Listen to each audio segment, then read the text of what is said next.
Hai leaders, aku Mega dari Wikilead. Selamat datang di Literasi, a place we will talk about buku-buku yang menurut aku bagus untuk membuka wawasan calon future leaders di sini. Jadi hari ini aku akan bahas buku yang personally impact-nya sangat besar untuk self-improvement aku, yaitu buku How to Win Friends and Influence People, karya Dale Carnegie. Nah, leaders mau tahu nggak kalau buku ini udah dirilis dari tahun 1936 dan sudah terjual lebih dari 30 juta kopi di seluruh dunia. Kenapa sih tadi aku bilang impact-nya sangat besar dan kenapa sih buku ini bisa laku banget dibeli semua orang, dibeli banyak orang? Karena buku ini banyak memberi tips praktikal untuk improve skill komunikasi, berinteraksi dengan orang lain agar kita lebih disukai, and how to build and maintain the relationship. Nah, di sini aku ringkas menjadi 3 insights yang menurut aku merupakan best practice yang bisa leaders implementasikan setelah menonton video ini. Jadi, tanpa lama-lama lagi, ayo kita langsung aja bahas satu-satu.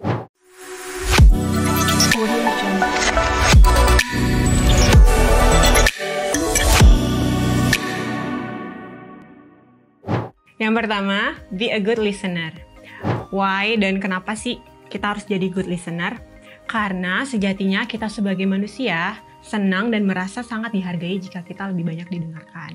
Bener nggak kalau menurut dari leaders?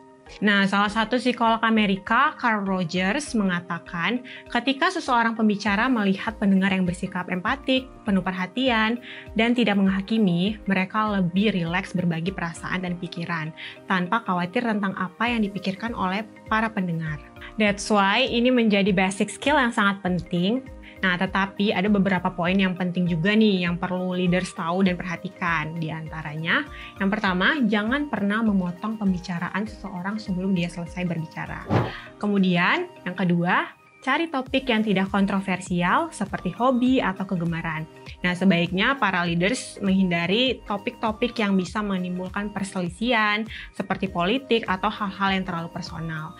Mungkin leaders bisa bertanya tentang olahraga apa sih yang disukain atau buku apa yang lagi disukain juga yang lagi dibaca. Nah, kemudian jangan hanya mendengarkan saja, tetapi benar-benar memahami dan lebih excited untuk bertanya. Praktik ini sebenarnya berpengaruh baik ke diri kita juga loh. Karena, seperti quote di buku ini, talk to someone about themselves and they will listen for hours. Nah, dengan banyak mendengarkan, lawan bicara kita pun juga antusias mendengarkan cerita kita.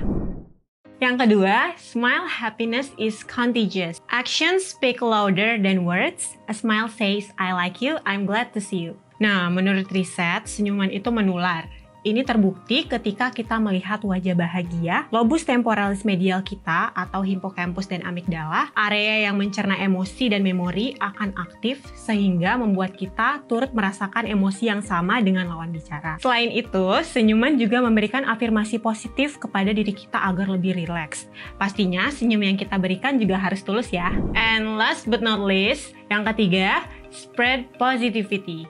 Nah, para peneliti menyatakan bahwa jika kita dikelilingi oleh orang-orang yang positif, kita pun akan ikut positif juga. Nah, hal ini didukung dari penelitian dari Universitas Yale, memantau 5.000 penduduk yang tinggal di kota kecil Framingham, Massachusetts. Nah, selama lebih dari 3 dekade, mereka menemukan bahwa ketika emosi seseorang sedang bahagia atau sedih, emosi ini bisa menyebar hingga ke seluruh kota. Nah, contoh ini menunjukkan se-powerful itu emosi yang kita punya dan bisa berdampak pada sekitar kita. Terus, gimana dong nih biar kita jadi orang yang positive vibes? Yang pertama, being honest.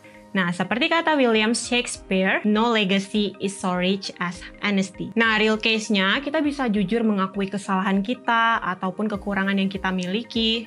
Terus kita bisa meminta maaf dengan tulus jika berbuat salah. Value ini justru membuat diri kita terlihat lebih otentik dan mudah dipercaya. Yang kedua, appreciation.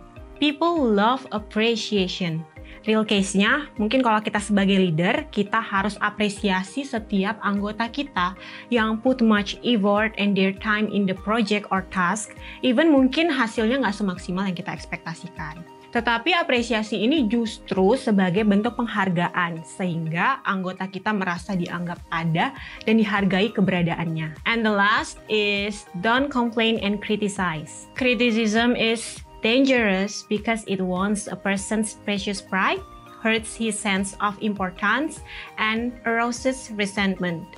Nah, real case-nya, jika sebagai leader, kita bisa mengakui kekurangan atau kesalahan kita terlebih dahulu, atau kesalahan yang serupa yang pernah kita alami sebelum mengkritik kinerja anggota kita. Prinsip ini justru akan melunakkan kritik dan memberikan solusi yang lebih potensial. Oke, it's a wrap. Menarik banget ya. Tips tambahan dari aku, kalau misalnya leaders baca buku ini sebaiknya pelan-pelan aja. Karena setiap poin yang kita baca harus kita pahami dan praktikkan terlebih dahulu, sehingga hasil pelajaran dari buku ini lebih maksimal. Nah, untuk leaders yang sekiranya belum punya banyak waktu senggang nih, leaders bisa cari alternatif lain loh kalau mau baca buku ini, yaitu dengan membaca ringkasannya terlebih dahulu sebelum memutuskan untuk membaca isi keseluruhannya atau membeli buku ini. Nah, leaders bisa cek di website www.wikiliter.id karena di website ini menyediakan lebih dari 1000 ringkasan buku yang worth it untuk dibaca. Oke, terima kasih leaders sudah menonton video ini sampai selesai. Semoga video ini bermanfaat untuk leading the leaders to be a good person every day. Don't forget to subscribe and turn on the notification to see more tips and another book review. See you next week and have a good day. Bye!